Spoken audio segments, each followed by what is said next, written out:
It's just us on a Saturday. It's a fun Saturday, though. Everybody has bailed for spring break. I no longer have school-aged kids. My man is done with college. Ooh, there you go. Turned in his thesis, took his last final. No more spring breaks. So he's doing a little internship there with the company that he works for out across the Cascades, living there in the high desert in Central Oregon, just living it up. I was gonna say he's probably got it the best. You're jealous of him sneaking down there to go golf where he's at. Well, he doesn't golf. That's what I'm saying. He prefers to snowboard. So, but yeah, now that he's just a regular working stiff like the rest of us, might have to sneak out there a little bit more. Trust me, once the weather gets going, yeah. Might as well. Like, it's not that far of a drive. He's got a bed. He's got a bed I can crash in. Mm-hmm. So trust me, we will be looking. All you been to golf courses out there, Central Oregon. We'd love to do shows out there. I'm done playing. I'm just gonna be a honk. Let's go. You don't have to put me up. Just let me play around. We'll come out. We'll do the show. Tethro was fantastic last year. Mm-hmm. And couldn't have been more gracious host. The golf course is unbelievable. So we would love to highlight Central Oregon a little bit more out here. Problem is they don't need much advertising. The courses out there are amazing. Everybody knows about it. Right. All the resorts. I know there's some new ones going in, so we'll see up in the Redmond area. But yeah, we hope to be out and about more with our courses that advertise with us here in the metropolitan area. Hopefully finding a few more places that people are more curious about, letting you know more about it as we're cranking it up. Apologies for last week, but the Pilot women found themselves all of a sudden in the NCAA tournament, and so we were glad to bring you that. An amazing season for them. If they could get the first 6 minutes back in Manhattan, Kansas, they would love that. But I think Coach Meek building a great program and opportunities for it to continue to grow with hopefully the bulk of his team returning next season. Hope everybody's enjoying the tournament. It's been pretty entertaining. Can't lie. Congratulations to the Oregon State women. Huge victory. Right. They will play tomorrow morning against the number 1 overall seed South Carolina, Don Staley's Gamecocks, and see if they might be able to pull what would be the single biggest upset of the tournament to get to the Final Four. So we wish them well. But for the next hour or so, it will be golf. And then we'll go to ESPN Center and Saints. We got illness. We got spring break. So it'll just be us here this morning for you for the next hour. As you can follow along on Twitter, X, whatever the hell it's called now. I put a couple of poll questions. Trying to be a little more interactive with you this year. There you go. I'm trying to get with the times. It's blowing my phone up right now. I retweeted it. I had my votes in there. And yes. Now, all of a sudden, all the P1s are making their votes. There you go. So it. at FanSwag or at 1080 The Fan, I put a couple of questions up. We'll talk about these as the show goes on. There was a story, and I forgot who put it out, if it was Oregon Live or the Portland Tribune or who had it. But apparently, as the Portland Diamond Project continues to negotiate with the city of Portland trying to buy the Redtail golf course and land around it, there's a report that Ted Wheeler offered up Rose City Golf Course as an alternative, which was quickly a big pass from Craig Cheek and crew. Yeah, don't do that. That's a good golf course. It's old school. Is it the oldest? One of the oldest. One of the oldest. Well, maybe the oldest public course. I'm not sure. Maybe that's what it is. I love that course. I've golfed it once or twice. It's a gorgeous great course. I had one of the worst rounds I've played in recent years out there. That's not the course's fault. It's not the course's fault. I had no idea where it was going off the tee. I had a Jordan Spieth run where I just had no idea where the hell it was going off the tee, and I could not figure it out. Oh, the worst. Yes. That's always like my first. There were several beverages consumed after that round. That's my first 2 to 5 rounds of the year. And then one once a month after that. So we'll ask you this. We'll dive into it a little bit later. But if there is a golf course in the Portland metro area, or is there a golf course in the Portland metro area, you would forfeit to the Portland Diamond Group to build a Major League Stadium, obviously with a team forthcoming. And your 3 choices are: if they build a new one, just not my course, or hell no. And so the early votes coming in if they build a new one as part of the deal. Right. The other one, Scotty Scheffler, once again in contention this week in Houston, going for a third consecutive win in starts. Hasn't happened. I think 2017 was the last time it occurred. If you look at the last three guys to do it, Dustin Johnson, Rory McIlroy, Tiger Woods. That's the rarefied air of winning 3 straight starts there is on the PGA Tour. So we ask you, could Scotty Scheffler have a year like Tiger did in 2000? He's on his way, or no one compares to Tiger. Tiger's in that Michael Jordan spot where it doesn't matter what the numbers say anymore, whether it's LeBron James or whoever might be coming up, Steph Curry, in terms of making comparisons. The mythology of Michael Jordan has even ascended his accomplishments. Right. And people just aren't having that discussion. I feel like Tiger's the same way at this point. But we'll lay out the stats for you and show you in 2000 what Tiger did, what Scotty Scheffler has already done to start the 2024 season. And with some of the better competitors not available to play in PGA regular tournaments throughout the year, is it possible to get there? So we will do that. What else we got?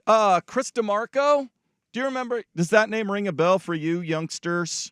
I'm going to be honest. It doesn't. No, it does not at all. Anyway, he was on the PGA Tour there in the late 90s, early 2000s. He memorably, if you remember, the chip-in Tiger had on 16 at the Masters. That's maybe one of the most played golf shots of all time. Tiger tracked down Chris DeMarco to win that Masters. DeMarco had a huge lead anyway. He was on the Subpar podcast with Colt Knost, who most people don't know by name, but if you heard his voice, he's part of the CBS broadcast team. He's one of the on-course reporters who's hilarious, and they're always making fun of. He's got a podcast, Subpar Golf. But basically invited, seeing all the money that guys are making now on the PGA Tour, and said, hey, Live Golf, why don't you just buy the Champions Tour and pay us all? Dirt brought it up during Dirt and Sprague earlier this week, and my initial reaction was, wait, Chris, who do you guys think you are? But I went back and listened to the podcast. It was a little more tongue-in-cheek, and I actually thought about it, and he might have a point. Right. And maybe that's where the PGA Tour brings Live in to boost up the Korn Ferry Tour and the Champions Tour, but they're not directly involved with the main PGA Tour now that you have the SSG group, and maybe they figure out how to make it all work together. So we might go down that road as well, because the zest for the golf season is not what it was coming out of COVID when we didn't see it, and then everybody was back and all fired up for it. And as the split continues to happen with Live and the PGA Tour, and there does not appear to be an end in sight to when they're all going to come back together and figure out how to work together, and there's more roadblocks there, especially if the Department of Justice gets involved for making sure it passes antitrust, and they want to speak to people involved in the Public Investment Fund from Saudi Arabia. Good luck. I don't know that we're ever going to get there. So, yeah. But we'll see what your zest is for it. We'll talk about that a little bit later as well. But as always, we start by going inside the ropes. It's time for an insider's look at the leaderboards, the latest on all tours, plus local golf events and golf news. This is Inside the Ropes, part of Golf in the Northwest. 3 tours in action we're keeping an eye on. The Champions Tour is, in fact, in action. The Gallery Classic. Now that the former Dinah Shore Classic, Nabisco, the first major of the LPGC's can't speak this morning. LPGA season has been moved to Texas. Mission Hills is available, so the Champions Tour playing it at 71, just over 7,000 yards, par 72. New event for him this season, the Gallery Classic, presented by Spotlight 29 Casino. After round one, you got a three-way tie at 6 under par. Retief Goosen, Stephen Alker, Alex Cheka in the lead at 6 under. Billy Andrade at 5 under par. Steve Stricker in the mix at 4 under, tied with Ernie Els. So Bob Estes at 4 under par as well. Some nice names. Our boy Scotty McCarron's at 3 under par, along with Lee Jansen, Miguel Angel Jimenez at 3 under, Jerry Kelly at 3 under. So a lot of familiar names in the mix, but they are back stateside after starting the season in Hawaii, and you can watch that. They will have some late afternoon, 12:30 p.m. today on Golf Channel, if you want to follow along to that coverage of round two. Again, a 54-hole event for the champions. The LPGA is making their West Coast swing. Last week's winner, Nelly Korda, in a playoff, her second win of the season. She looks to be completely healthy after dealing with some health issues last year, that blood clot in her arm that put a halt to her season early on. But looks like she is back and firing on all cylinders, as it is a Solheim Cup year. It is an Olympic year. We'll hear a little bit about maybe a change coming to Olympic golf, which would be a very welcome and refreshing change. Probably won't happen in Paris this year, but could be in play for Los Angeles in 2028. Hannah Green, we'll hear from her a little bit later in the show. An 11 under 61. She birdied the last 6 holes as they are playing a new event, the Ford Championship presented by KCC. They are playing the Seville Golf and Country Club there in Gilbert, Arizona. But a 61, 11 birdies, no bogeys. All the ladies were tearing it up yesterday in round 2. They had to finish up early this morning. But she's got a one-shot lead over Sarah Schmelzel, who's a local player. Pyun Chen from Taiwan is in the mix. Afahara Munoz tied at 12 under with H.J. Kim. Yuka Sasso, Lydia Ko, Caroline Masson at 11 under. Lexi Thompson, nice to see her name near the top of a leaderboard.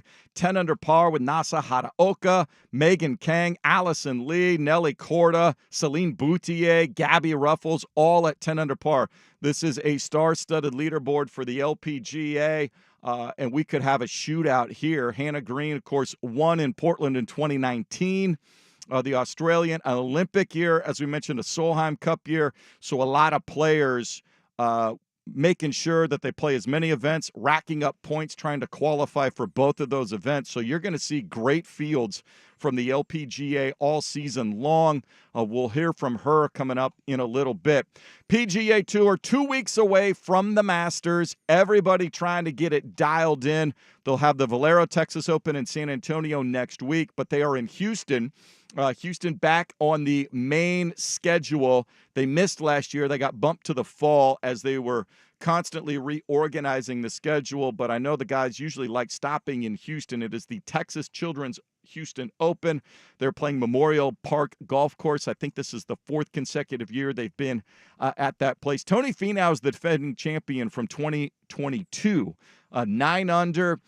He fired an 8 under 62 yesterday, got the putter working with a little help from his coach. We'll hear about that in a moment. He's got a 2-shot lead over rookie Alejandro Tosti out of Argentina. What a great name, by the way.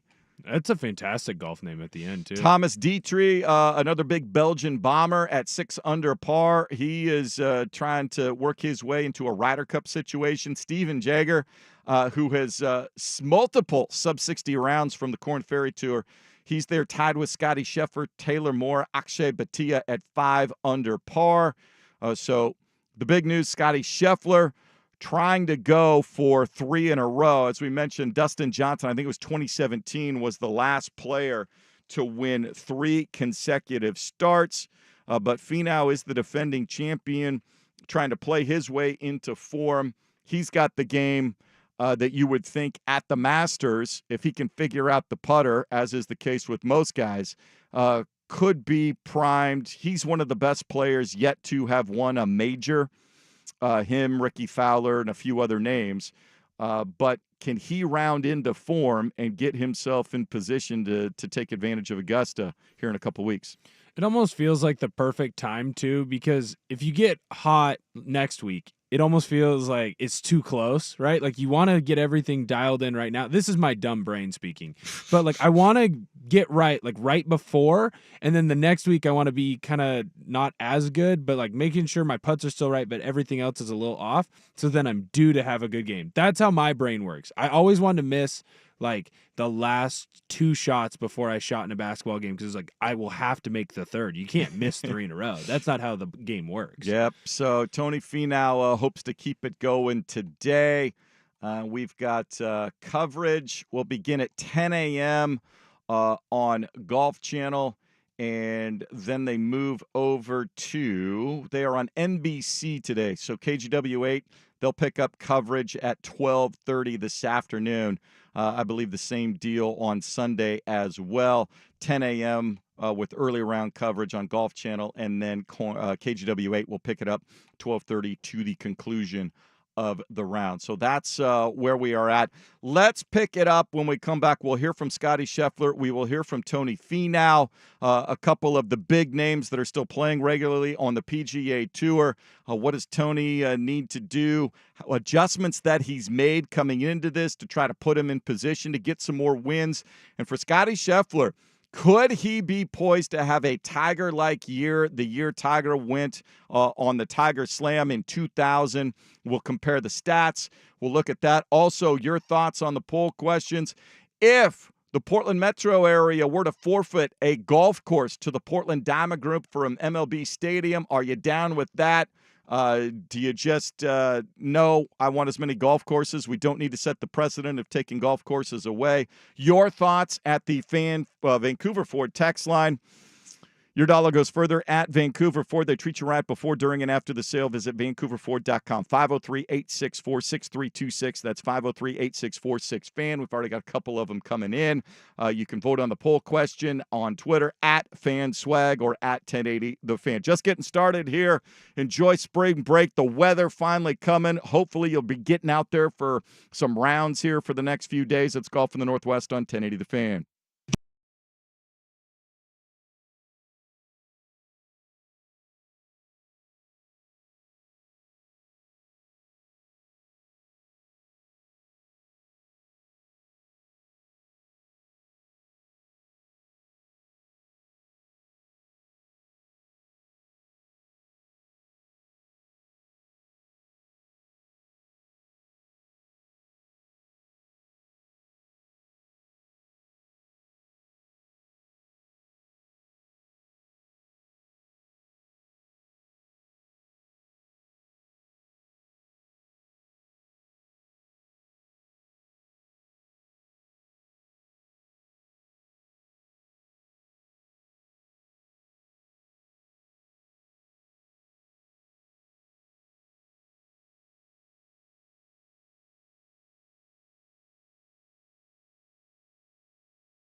Golf in the Northwest. Hey, for those of you heading out this week, maybe for the first time all season, I know the weather is fantastic, but driving by some of the courses here over the week, remember, there's been an unusually amount of rain, heavy amount of rain that's fallen in the last few weeks. So please, when you get there, you check in, understand what the rules are. It may still be cart path only. It might just be 90 degrees. Let's make sure we're taking care of those golf courses out there. Going to get a lot of play these weekends, but let's not do any damage. You might even need some lift cleaner place. Do that. If you're going out for the first few times, trying to get it loose, tee it forward a little bit. Probably not going to get too much carry depending on where you are. Just be kind to the courses so that they remain playable for everybody all spring long. You never know when the next little thunderstorm or cell's going to pop through. So there's still a lot of water right under the ground level. And then take your time. Take your time and warm up. I know. Is that something I'm going to have to start doing? Yeah, you got to warm up a little bit, man. A little stretching going. You played football for a long time, so you age like dog years. So get those muscles loose. Plus, if you haven't pulled the sticks out for a while, your swing's going to be a little different. So, don't have too many expectations. Right. Go out there, figure out your swing. Mostly just try to figure out what gets it in the fairway. Right. And I got a couple simulator runs throughout the winter. There you go. So I'm not as rusty as I have been, but I'm definitely rust adjacent. Yeah. Well, did you go? I mean, and for those of you that went to X Golf, thank you for coming out for Fan Madness Week 2 out there, presented by Coors Light and George McCoy at Warren Allen Attorneys. I know everybody had a great time. Thursday, they were down at Tualatin, Friday out in Vancouver. So thank you all for coming out and being part of our Fan Madness for another season. But, yeah, you can work on the simulators, getting everything dialed in and figured out. But please, please, please, if you're headed out there, make sure you are listening to the rules posted for the day regarding carts out there so we keep those courses playable and they can drain as quickly as possible. Talk about keeping it in the fairway. Nobody puts it in the fairway like Scotty Scheffler has this season. So far on the year, 7 events, 2 wins, 6 top 10s. He's made every cut. His worst finish right now, a tie for 17th at the American Express back in January. He was still 21 under. He is number 1 in the FedEx Cup rankings. He's got 2 wins. And so I started to think, boy, Tiger's best year was 2000. He played in 20 events. He made the cut all 20 times. 9 victories, 17 top 10s, 3 majors. He had 7 runners-up. So 16 of his 20 events, he finished top 2.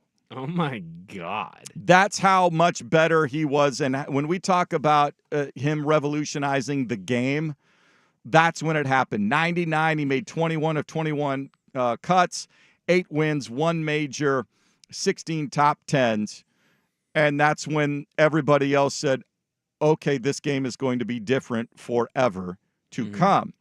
Scotty Scheffler, he's not revolutionizing the game, and I am not by any stretch of the imagination saying that he is, but he is poised this season now that the schedule much more resembles the schedule as it was when Tiger played, starting his career.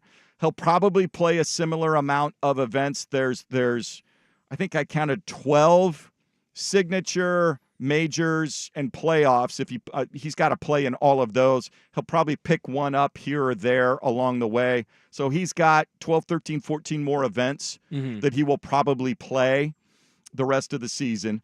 He's 6 for 7 with top 10s. He's got 2 victories.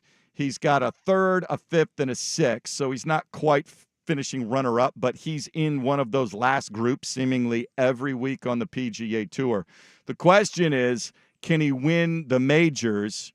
But he does not have a Rahm, a Brooks Koepka, a few of the other guys that have decided to play live that he will be facing week in, week out in those signature events. He'll have the highest ranked players that are available for PGA Tour play. Could he have a season where he racks up 8, 9, 10 victories, finishing in the top 10 nearly every week the way he's playing. The biggest question appears to be his putter. Right. So as long as he is draining putts and he's not leaving himself like 30, 40, 50 footers, Wyndham Clark, when he wins, he's draining them from all over the place. It's amazing when he gets that dialed in. Scotty Scheffler is just firing at pins left and right, and he's got 12 footers for birdies. He's got 20 footers for eagles on the par 5. He has all of the distance that you need in order to birdie par 5s on a regular basis the way Tiger did. It feels like with Scotty, so there's always going to be the Tiger defender, right? The staunch Tiger defender, and it's always going to be, well, Tiger at that point in 2000, 2001. Tiger was winning majors by 15 strokes. And he was going up against the best competition when you weren't at, the majors. Which Yeah, so Scotty's he was gonna going get up. hurt by. Well, he was, still people in competition with him. Yes, there is a Michael Jordan-like air to what Tiger did. He had Phil, he had Vijay Singh, he had Ernie Els in the mix that were, the highest competitors as to what he was doing on a week-in, week-out basis. And Scotty... Now, the fields are deeper. Right. Like, when Tiger... there was 15 guys. Okay, there's 15 guys. Somebody's winning. As we've seen on the PGA Tour, we saw an amateur win at the Amex. The depth and the quality of the fields down to spots 100 through 144 does not compare to when Tiger was out there blowing the field away. Right. Well, and it's also not up to Scotty to determine who he's playing against. That's not his fault. Right. All he can do is go out and control what he can control. And so, for me, I voted on, he could have a season like that because what Scotty can control is how well Scotty plays. And if Scotty is putting the way that he's been putting this year, and he can continue to do that for the entire season, he is the best at hitting fairways. He's the best at hitting greens in regulation. His only bugaboo has ever been his putter. So if he figures out his putter, why can't he be Tiger for a year? To me, the closest thing, because 2000 Tiger, I'm 3 years old. I don't really remember. But I remember Spieth's first year when he won at U.S. Open at Chambers. I think that was 2015. Right. I think that's right. Because he had a year where basically Masters, U.S. Open. He won 5 or 6 in 2 majors, I believe. And he was, I think in majors, his worst finish was 3rd or 5th, something like that. He was awesome that year. And what was going well for Spieth was he was hitting the fairways he needed to, he was getting on greens in regulation, and then he was making putts. Well, Scotty already does 2 of those things every single week. It's just about making putts for him. If he keeps making putts like this, why can't he have a year like Tiger? So all season long, I want to make sure I'm reading this. I think these are his season stats. Yeah, he's shots gained first off the tee, or first total. First off the tee, first on approach to green, he's 94th in putting. Yeah. If he gets putting to 50th or 40th, I think he goes on a run. Yeah, who's there to stop him? And then when he gets into So the only question will be the majors. Can he win 3 majors? Because that's when Rahm and Brooks Koepka and other guys that have exemptions that can get into those fields and they will have more time to really dial in. Right. But they'll have to wear pants. That'll be the big issue. For Rahm, he's a big guy. He's going to have to wear pants, not shorts. He might have some swamp issues. I don't know that he can handle Scotty. Hey, let's hear from Scotty, who's in contention this week. He's 4 back of Finau and talked about going for the record or going for 3 in a row. What sort of fatigue is he dealing with after winning in his last 2 starts?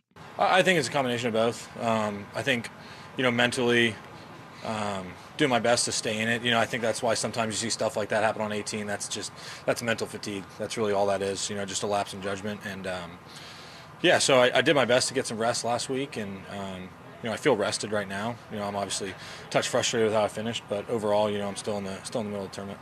So he had a run of, I think it was 23 consecutive rounds under par that came to an end. He finished with an even par round of 70 with that double bogey on 18. And that's really the biggest thing. And maybe the most amazing thing about Tiger was when he showed up he mentally was dialed in and focused and ready in that Tiger mode of competing to win. He wanted to eat everybody else's lunch if he showed up. Now, as he got older and his body started breaking down for numerous reasons, his body wasn't able to keep up, but his mind was there. Scotty's a different dude. Scotty's pretty laid back. He's chill. He goes with the flow sort of thing. And so him getting in the zone and dialing it in is a different deal. It's a different way for him to go, but that's really the biggest issue. So the question is then, as far as his prep, knowing he's won the last 2 weeks, knowing he might have a little mental fatigue, does he really change how he prepares coming into this week? Yeah. No, just do my usual warm-up. My game feels like it's in a good spot. Like I said, the conditions today made it really, really challenging out there with gusty winds coming from different directions. When the wind's more consistent, it could be blowing 25. It's a bit easier, but when it comes in and out like it was today, it can be pretty challenging, especially on the greens. But overall, still in the tournament, just getting ready for the weekend. So there you go. That I think if he's kind of in that. And the problem is he doesn't have that that star quality necessarily that Tiger did, bigger than life. Scotty seems like, normal guy chill. at whatever country club. Hey, you need a fourth? Yeah, let's go. So I think if he's chill and stays in that dull mode, then he's primed. He could go out and shoot 63 today. It could be like the best attribute he has, because then the moment never gets too big for him. But it could also be his biggest downfall, because he's not that he's not grinding to get to that level, but there's something about sometimes you need anger. the little edge Yeah. to get you dialed in anyway. He will tee off at 9:30 with Steven Yeager. They are they're playing threesomes today. So he is in the second to last group. The lead group there will be Tony Finau at 9 under. The Argentinian rookie Alejandro Tosti at 7 under, and Thomas Dietrich from Belgium at 6 under. Let's come back, shift our focus to the LPGA Tour quickly. Hannah Green, an 11 under 61 to take the lead. This week at a brand new event, the Ford Championship, 11 birdies, 6 in a row to finish. The former Cambia Portland Classic winner on her game. And maybe she dropped a little news about changes coming to the Olympic golf program, not this year in Paris, but in 2028 when they get to L.A. We're making the turn. It's Golf in the Northwest on 1080 The Fan.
Here, golf season looks like it's about to get going here in the Northwest. Hopefully, you've got a round or two planned here for the next few days. Looks like great, perfect weather. Upper 60s, maybe we hit the low 70s by Monday or Tuesday. So get your tee times, be courteous to everyone out there, be on time, keep your pace of play up, and respect the local rules there. So courses are still a little damp in places, so let's make sure they stay playable. Nothing more playable than the new event, Seville Golf and Country Club, Gilbert, Arizona, the Ford Championship on the LPGA Tour. Hannah Green from Australia, an amazing round two, 11 under 61, 11 birdies, no bogeys, birdied the final 6 holes coming in, a 29 on the back 9 to take the lead at 14 under par. That is a one shot clear of Pei-Yun Chin and Sarah Schmelzel. It is a stacked leaderboard and condensed as well. You got 9 players within 3 shots of the lead. You've got a giant tie at 10 under, so 21 players within 4 shots of the lead going into weekend play. But Hannah Green, who won here in Portland out at Columbia Edgewater in 2019, talked about finishing with 6 consecutive birdies. No, not for a while. I mean, when we play in Asia, the scoring is low, but with how the golf course is set up this week, it's definitely gettable. But obviously, you still have to do it. So I did hole a couple of short putts that I was able to hit, close for birdie, and then I holed a couple of 10-footers. But it was just nice to see the ball go in, and the reads that I had were correct. As were yesterday, I actually didn't feel like I played that much different. I just read the greens a little better and hit putts that obviously went in. And that's what we hear from a lot of professional tour players at the highest level. It's, no, I hit the ball well, striking it, putting it where I want to, and it's just a matter of being able to read the greens and get the speed down right. And boy, when you're dialed in, that hole looks like a bucket, and you can just got to get the pace right, start it on its line, make a good stroke, and everything is going in. And it's fun to see any professional when they get on a roll like that. We saw Wyndham Clark do that when he won a few weeks ago. He was holding stuff from everywhere. And I think that's the sort of thing that, if you say what's one of the differences, especially if you're like a good scratch golfer, it's how much time they spend, and obviously having putting coaches and those sorts of things to really dial in on the greens to be able, and those of us that are amateurs, we just don't have the time or don't dedicate the time necessarily to doing it. But it should be a huge, huge tournament for them this week. As Lexi Thompson is out there, Lydia Ko, Yuka Sasso, Apahara Munoz are all on the first page of the leaderboard. Nelly Corda, after her win, she's in the mix at 10 under par. Celine Boutier, Gabriella Ruffles, Allison Lee, another former Portland winner. So you got a lot of high-powered players and names on the LPGA leaderboard. Should be a fun event. You know what I was wondering about that too? Because there isn't a split like the PGA has. Yes. I wonder if this is the perfect opportunity for that LPGA to kind of come more into the forefront like women's basketball has in college. It should. And I have maintained for years, they're the one tour that I would consider splitting away from the golf show and maybe finding my own network. You want to make sure you get mass distribution, but I feel like far too often they get the short end of the stick, even deferring to the Champions Tour and some other events at times. They need to see if they can get out in front and put things on. And it's a dicey situation because you don't want to go directly up against other big sporting events. This weekend, getting lost in the shuffle of the opening weekend of Major League Baseball, getting lost with NCAA tournaments, those sorts of things. But for their new commissioner, she's still fairly new on the job. I think that would be, how do we get in a position where we are spotlighted more, where the networks that we're going to be part of are giving us more coverage, putting us prominently more with promotional coverage, telling people to come. I feel like they too often get left behind by Golf Channel. Right. Well, and it's a great product. it's a great product, and on all your major tournaments and your signature events, you have everyone there competing, which you right now you just don't have in the PGA, which is unfortunate. But it feels like this is the perfect time to now build those brands. Especially this year, we mentioned this is an Olympic year, and playing in the Olympics and representing their countries is a big deal for a lot of these players. Lydia Ko is off to a great start. She had been scuffling the last couple of seasons. Alfajara Munoz, we haven't heard much from over the last couple of years in the mix. The American players all want to be a part of that. And Hannah Green was asked about a possible change. There's discussions of a mixed event, and she was asked about that after her round in round 2. That's something that I was hoping they would do for this year. It was really cool with Cam and Mark Leash and the team last Olympics. We got to hang out with them for a couple of nights, and it was just fun to interact with them because obviously our schedules don't really collide that much.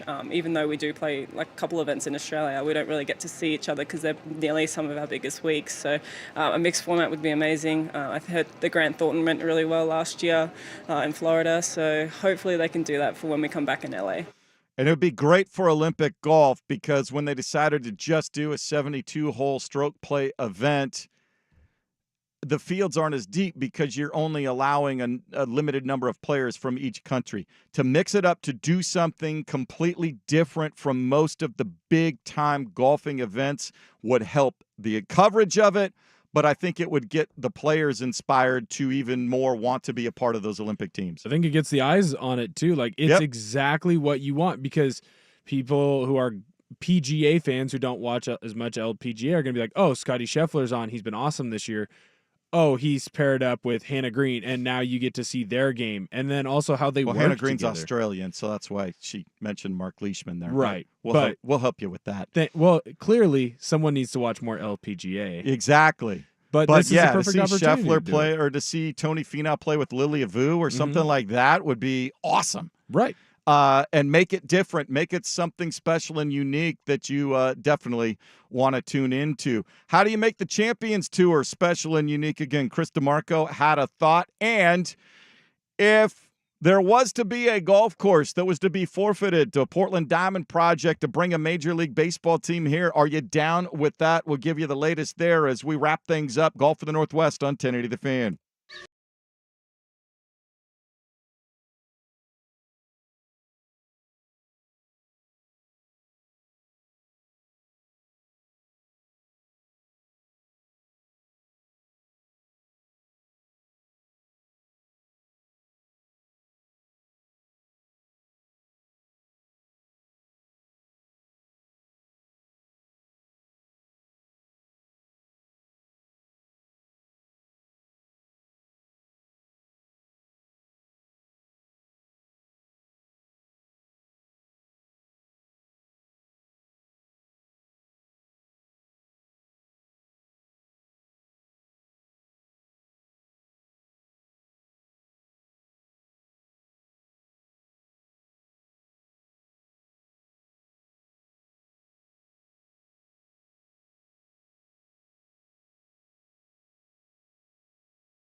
action for the men today. Another day of Sweet 16 action for the women.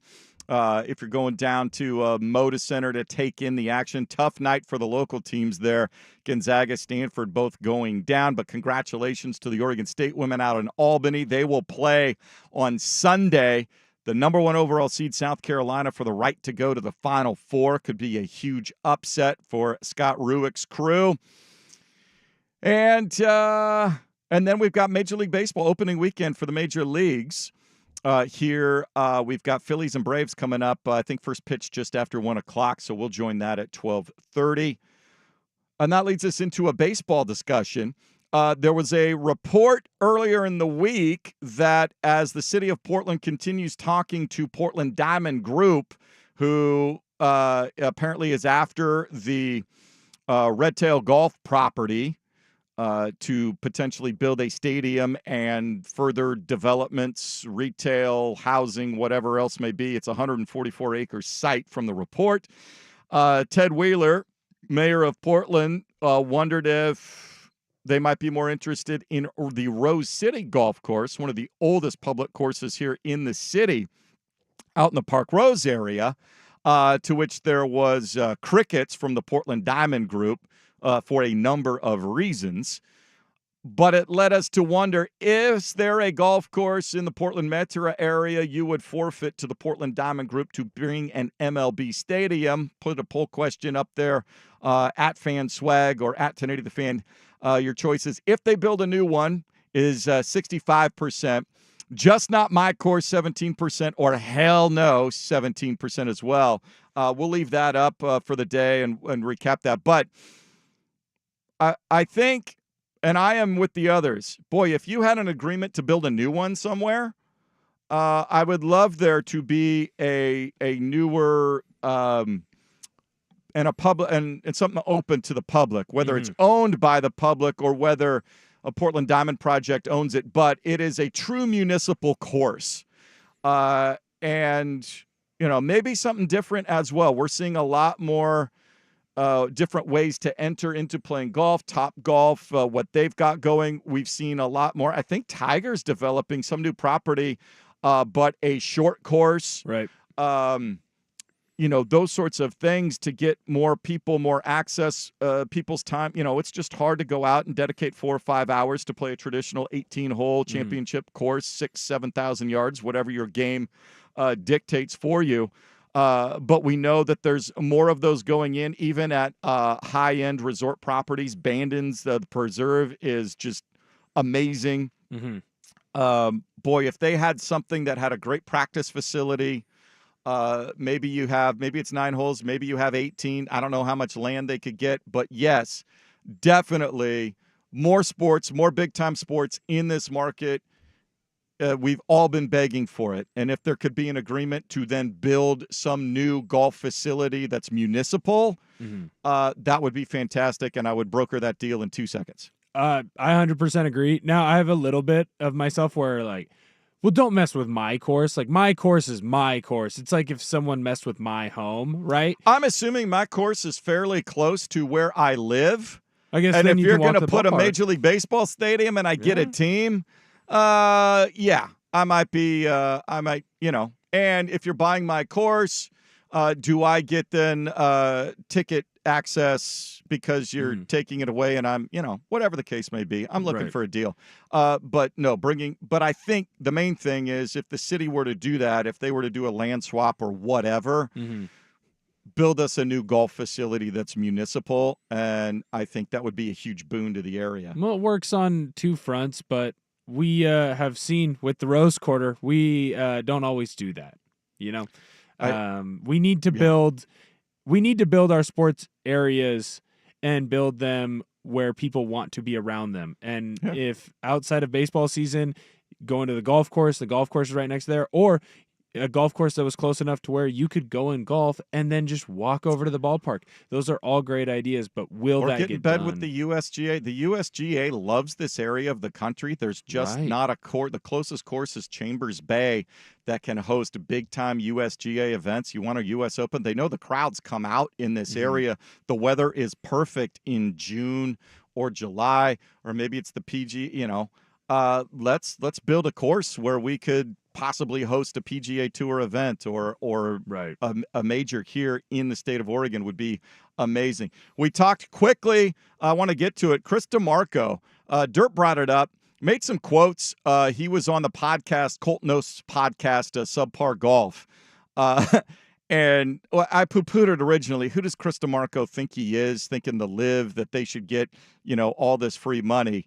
But here was the actual quote. I went and found it. When asked about LIV and purses and the signature events now, what guys are making it just by being in a PGA Tour event, Chris DeMarco talked about, hey, maybe LIV should buy the Champions Tour.